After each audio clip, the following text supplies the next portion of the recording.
नमस्कार, पक्ष विपक्ष में आपका स्वागत है। मैं हूं आपके साथ रविंद्र सिंह। आज बात करेंगे कुछ अलग हटकर। दिल्ली में कर्तव्य पथ के उद्घाटन समारोह में शामिल होने के मोदी सरकार के न्योते पर पश्चिम बंगाल की मुख्यमंत्री ममता बनर्जी भड़क गई। ममता बनर्जी ने कहा कि क्या वे बंधुआ मजदूर हैं। ममता बनर्जी ने कोलकाता में एक जनसभा संबोधित करते हुए कहा कि अब बीजेपी सरकार की कोई जरूरत ही नहीं है। उन्होंने विपक्षी एकता की मुहिम में शामिल होने का ऐलान करते हुए कहा कि 2024 में बंगाल से खेला शुरू होगा। खबर देखते हैं, फिर चर्चा में आगे बढ़ते हैं।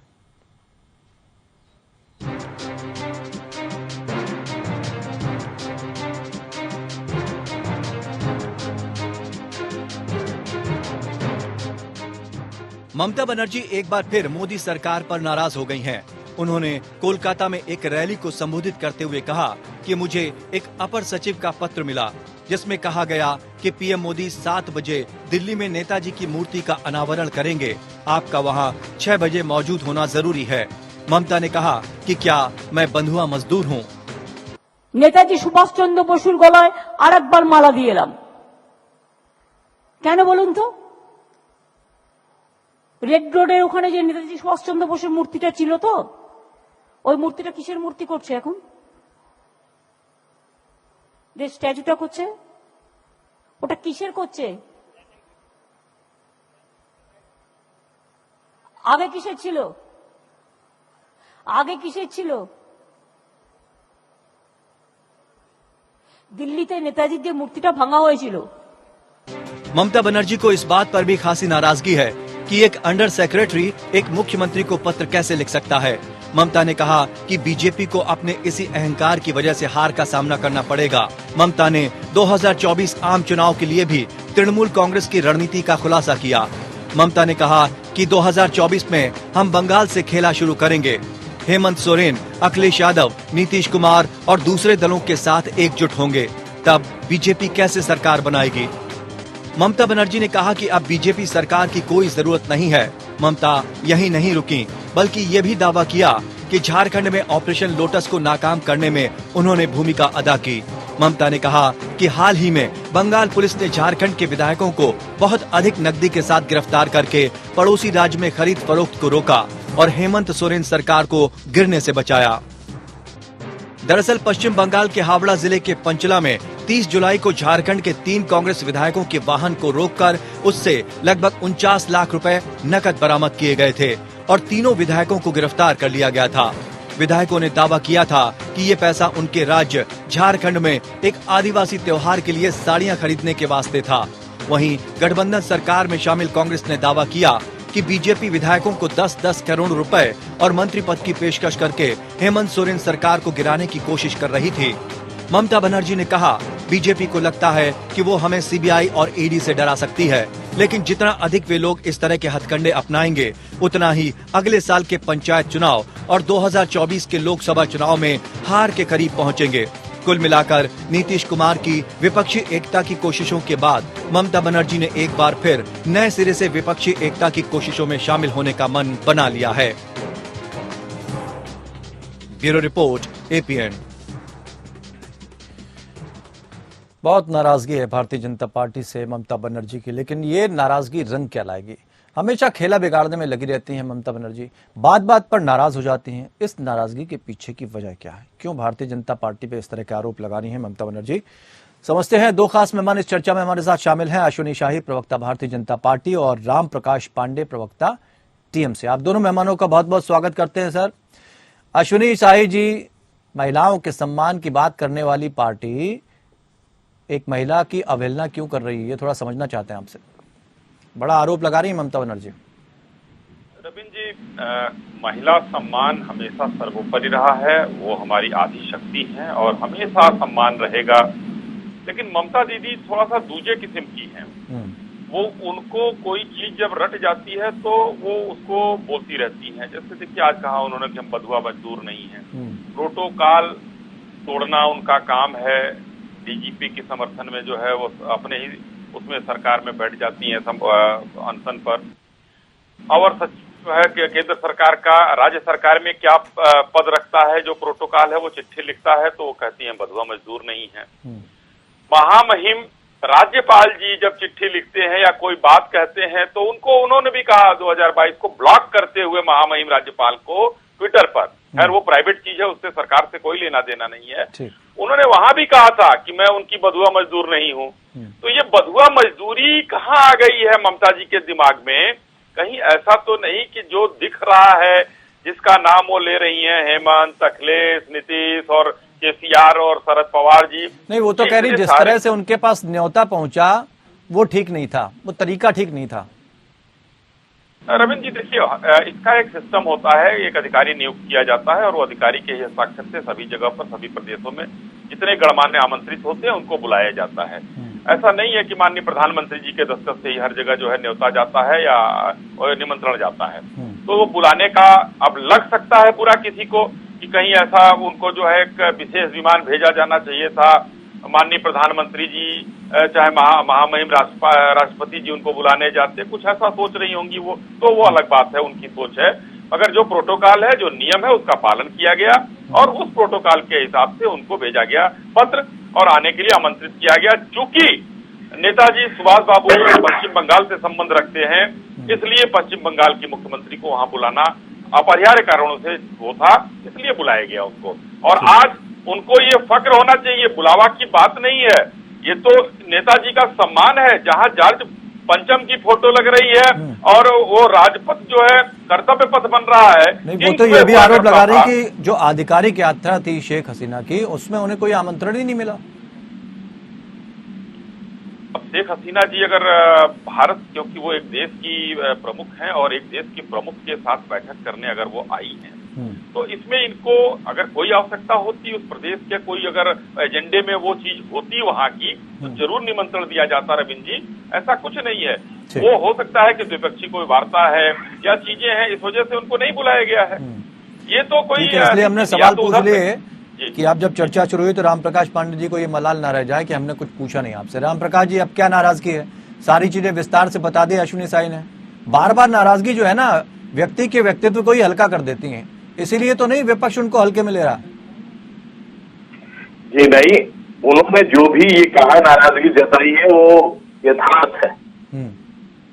एक मुख्यमंत्री को, वो भी बंगाल के नेतृत्व जिन्होंने दिया था कभी देश की आजादी के लिए, नेताजी सुभाष चंद्र, उनका आवरण हो रहा है, तो उसको समय किस तरह से उसका निमंत्रण देना चाहिए, वहां पर गलत हुआ, क्योंकि वो बंगाल का प्रतिनिधित्व कर रही है अभी।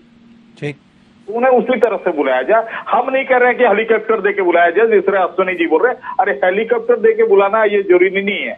हेलीकॉप्टर या चार्टर्ड प्लेन तो आप किसी को दल में घुसाने के लिए भेजते हैं। वो आपके विधानसभा इलेक्शन से पहले आपने चार्टर्ड प्लेन बहुत भेजे बंगाल में। वो ममता बनर्जी को नहीं, चार्टर्ड प्लेन से आई क्या ममता जी, या कोई विधायक आपका या कोई सांसद आया क्या? क्यों, विधायकों को जिनको जोड़ना चाह रहे थे पहले 2021 के इलेक्शन में विधानसभा में, उस समय चार्टर्ड प्लेन गई थी बंगाल में। अच्छा, खाली लौट आई? खाली नहीं, उसमें लाए थे जिनको ज्वाइन करके, और वो परास्त हो गए।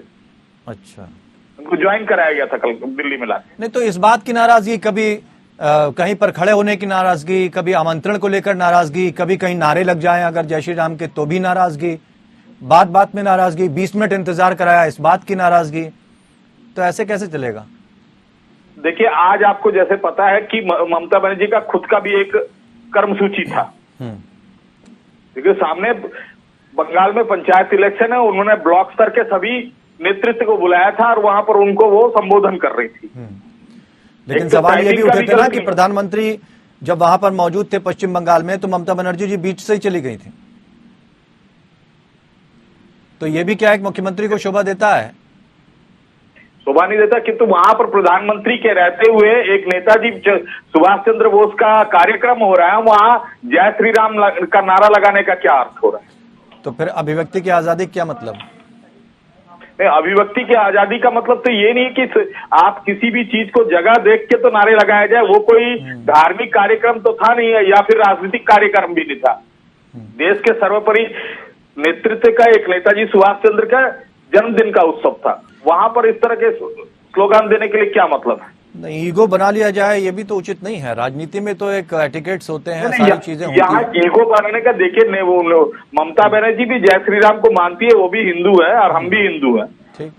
नेताजी, हम जय श्री राम को हम भी बड़े आप करोड़ चाहते क्या प्रार्थना करते हैं। हैं? आप क्या चाहते हैं, आगे बनेगी बात या नहीं? जबकि ममता बनर्जी तो मुलाकात करने जाती हैं प्रधानमंत्री जी से, उनके तो जरूर मुलाकात जाती की हैं। चर्चा हो जाती है।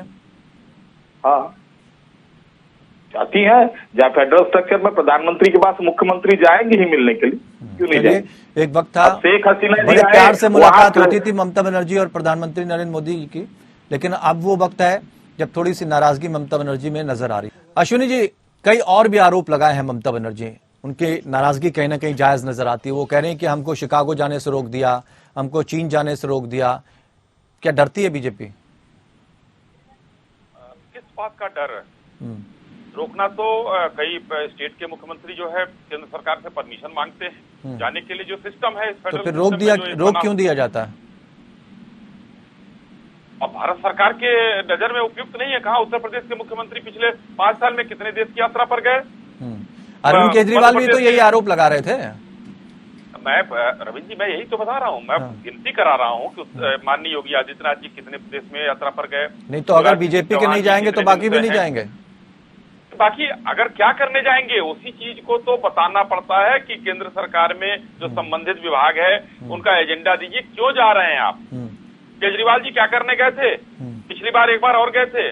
पूरा सिस्टम, पूरा डेटा, हर चीज, क्या क्या करने गए थे, क्या नहीं करने गए थे, पूरे देश को मालूम है। माननीय ये ममता दीदी जो है अगर जा रही थी तो केंद्र सरकार को इन्होंने भेजा होगा प्रस्ताव, केंद्र सरकार को वो उपयुक्त नहीं लगा होगा, इसलिए उनको नहीं मिला। किस बात का डर है? शिकागो जाकर कोई भारत सरकार वहां से क्या अमेरिका? अरविंद केजरीवाल तो कह रहे थे मैं आमंत्रण मिला था कहीं से और उसके बाद उन्हें रोक दिया गया। आप चाहते नहीं कि दूसरे लोगों को सम्मान मिले, आप ही सारे सम्मान लेना चाहते हैं? देखिए, सम्मान तो उनका हो ही रहा है। वो तो चौराहे पर खड़े होकर कहते हैं कि मैं एनार्किस्ट हूँ, और एनार्किस्ट को सम्मान जैसे मिलता है वो मिल रहा था, उनको वही लेने जा रहे थे। एक बार मैं थोड़ा सा आपको बता दूं, मैंने पूरा नहीं बताया क्योंकि अब ममता जी पर बहस था तो अरविंद केजरीवाल जी का वो लंबा हो जाता। ठीक है, ठीक। मनीष सिसोदिया जी और अरविंद केजरीवाल जी दोनों लोग दूसरे देश गए हुए थे। मुद्दा क्या था? जाना किसको था? जाना था जो जेल वाले मंत्री इनके हैं, जो अभी जेल में हैं, जल का काम था। सिसोदिया जी गए थे, क्या करने गए थे जरा बता दीजिए? परमिशन तो दी गई थी, मामला जल का, और जा रहे हैं शिक्षा मंत्री। जैसे मामला शराब का है और बोलते हैं शिक्षा का, ऐसे ही वहां भी ऐसा हुआ था। परमिशन मिली थी, इसलिए दोबारा परमिशन नहीं दी गई। जाना किसको चाहिए? जिस काम से जाना चाहिए वो एजेंडा सरकार को भेजना पड़ता है। तो ये स्थितियां हैं देश के सामने। और नाराजगी देखिए, ममता जी तो, अगर धनखड़ साहब वहां पर महामहिम थे, उन्होंने कोई पत्रावली अगर मांग लिया तो एक नियम है 167 के संविधान में 167 के अंतर्गत कि राज्यपाल महोदय कोई भी पत्रावली राज्य सरकार से मांग सकते हैं। वहां के उन्होंने सीएस को, डीजीपी को कुछ लिख दिया, ममता बनर्जी जी इस पर भी नाराज हो गई। ये तो बधुआ मजदूर हम इनके हैं। प्रधानमंत्री जी को चिट्ठी लिख दिया, इनको हटाओ। तो क्या देश एक मुख्यमंत्री के हिसाब से चलेगा या संविधान के हिसाब से चलेगा? संवैधानिक जी कुछ कहना चाहेंगे? ठीक है, सोनी जी ने बोला देश संविधान के हिसाब से ही चलेगा। बिना संविधान के हिसाब से तो चल रहे थे, हम तो देख रहे हैं संविधान के हिसाब से चल ही कहा रहा है। यहाँ तो मनमानी चल रही है। वो तो कह रहे हैं हमने आमंत्रण भेजा, आप कोई भी लेकर जाए आमंत्रण तो मिला ना आपको? नहीं, ये जो बता रहे विदेश जाने के लिए रोका गया था, किन कारणों से रोका गया, ये कारण भी तो बता दिया जाता कि इन कारणों से आपको रोक दिया जा रहा है। कारण तो कुछ नहीं है, आप नहीं जा सकते भाई, हमारे परमिशन के बिना आप एक कदम आगे नहीं बढ़ रहे।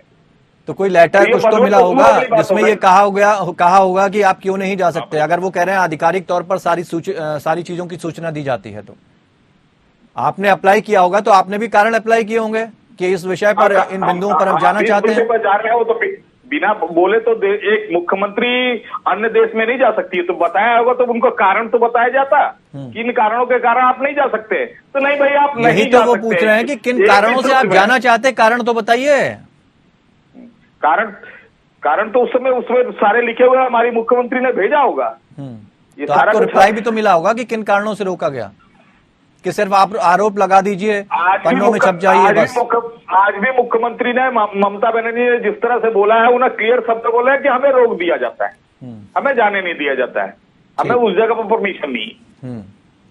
लेकिन तो सारी चीजें विपक्ष से भी नाराज है, करने का मेरा अधिकार नहीं है। नहीं, कितनी नाराजगी दिखाएंगी? उनकी नाराजगी हर किसी से बनी हुई है। विपक्षी दल जब एकजुटता की बात करता है तो भी उनकी नाराजगी देखने को मिलती, उपराष्ट्रपति पद का चेहरा अगर बनता है तो भी नाराजगी उनकी देखने को मिलती है। तो ऐसा क्यों? ऐसे कैसे आप एकजुटता दिखा पाएंगे और 2024 की दूरी तय कर पाएंगे? और टक्कर आपको बड़ी देनी है।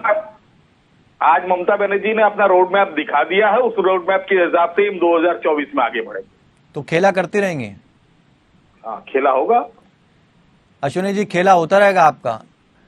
और जो विधायकों की खरीद फरोख्त के आरोप लग रहे हैं उसको साबित करके दिखा दिया कि 3 विधायक उन्होंने पकड़े हैं कांग्रेस के, जिनको पैसा दिया गया, उनकी गाड़ी से पैसा बरामद हुआ।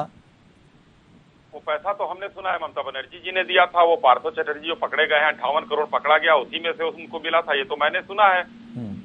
अगर निराधार आरोप लगाना है तो मनीष सिसोदिया और केजरीवाल जी जैसे लगा रहे हैं 600 करोड़ और 6000 करोड़, तो सुन ही रहे हैं। कोई एक साक्ष्य प्रस्तुत कर पाए? हमारे पांडे जी यहाँ बैठे हुए हैं, ममता बनर्जी के पार्टी के नेता हैं, एक साक्ष्य प्रस्तुत कर दें कि भारतीय जनता पार्टी के किसी व्यक्ति ने दिया है। मैं तो कह रहा हूँ ममता बनर्जी जी से मिला था वो 49 लाख रुपए, जो कांग्रेस के विधायकों को तोड़कर झारखंड में जो घुस रही हैं कि अगला चुनाव हम भी झारखंड में मिलकर लड़ेंगे, तो वो अपने तरफ मिलाने के लिए। झारखंड में भी तो उनको डर था ना, झारखंड में भी कहीं ना कहीं हेमंत सोरेन को डर था कि विधायकों की खरीद फरोख्त हो सकती है, इसीलिए तो वो पिकनिक मनाने चले गए। था उसमें रविंद्र जी, वो विधायक था उसमें एक जिसने कहा था कि यहाँ पर खून की नदियां बह जाएंगी जब अग्निवीर वाला कांड हुआ था। भारतीय जनता पार्टी के खिलाफ उसने बोला था और उसको देखना चाहिए, उस पर विचार करना चाहिए कि ममता बनर्जी जी ने पार्थो चटर्जी के यहाँ से जो 58 करोड़ बरामद हुआ उसमें से 49 लाख रुपया उधर शिफ्ट किया था।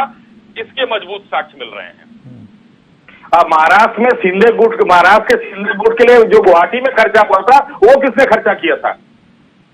अब ये तो आपके ऊपर है भाई, आप लोगों के पास तो सारा हिसाब है कि भारतीय जनता पार्टी कहां से कर रही है, कहां नहीं कर रही है। हम तो अभी एक राष्ट्रीय चैनल पर ये लगातार 1 महीने तक हमको एक होटल में रोका गया था। वो तो सबूत भी तो होना चाहिए ना प्रकाश जी। वो यही कह रहे हैं कि आपको अगर है आपके पास सबूत तो आप उस पर इंक्वायरी करवाइए, आप कोर्ट चले जाइए, साबित तो करिए कम से कम, कि सिर्फ आरोप लगा दीजिए, नाराजगी जाहिर कर दीजिए और जो मीडिया में आने के लिए आप हमेशा तैयार रहिए, कोई ना कोई ऐसा शिगुफा छेड़ना है।